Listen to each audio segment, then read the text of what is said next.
மணிக்கு மேல் 10:30 மணிக்குள்ளாக பிரதிஷ்டை செய்து மகா கும்பாபிஷேகம் நடைபெற உள்ளது.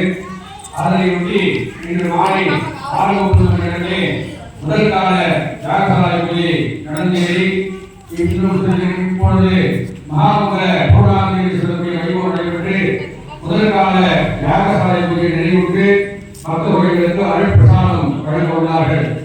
நாளை காலை சரியாக 7:30 மணி அளவில் மங்கள வாத்தியங்கள் இசை முழங்க 8 மணி அளவில் இரண்டாம் கால யாகசாலை பூஜையாக நடைபெற உள்ளது. நாளை காலை சரியாக 8 மணி அளவில் இரண்டாம் கால யாகசாலை பூஜை நடைபெற உள்ளது.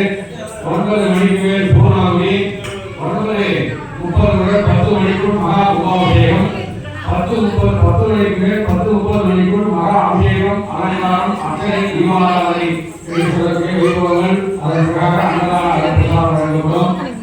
இப்பொழுது நமது ஆலயத்திலே எழுந்துள்ள ஸ்ரீ பவானி அம்மன் எந்திர பிரதிஷ்டை செய்ய உள்ளார்கள். பக்த கோடிகள் தங்களால் இயன்ற நவரத்தினங்கள் ஐம்பொன்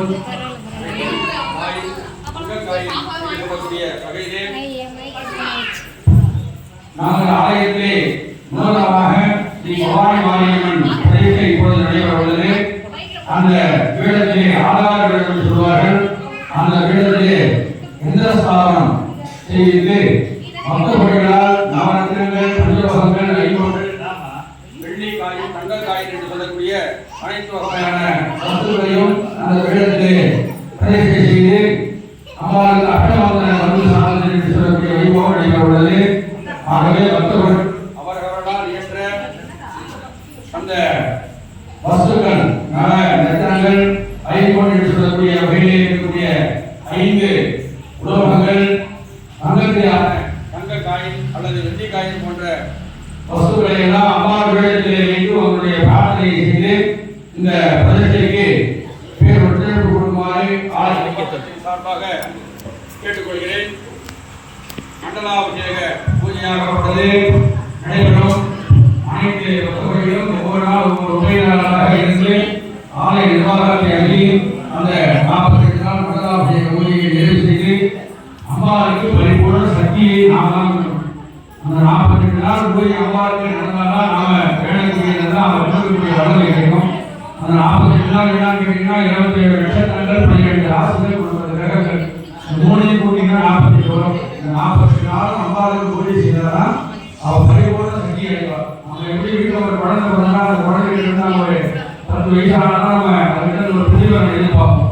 அந்த மாதிரி அம்மா குழந்தையா இருக்கா. 48 நாள் முடிஞ்சு இந்த சக்தியெல்லாம் அவருக்கு செய்தாதான் அவர் நம்ம வேலை கொடுக்க முடியும். அதனால எல்லாரும் ஆளுக்கு ஒரு நாளாக மண்டலாபிஷேகத்தை நிறைவு செய்யணும்.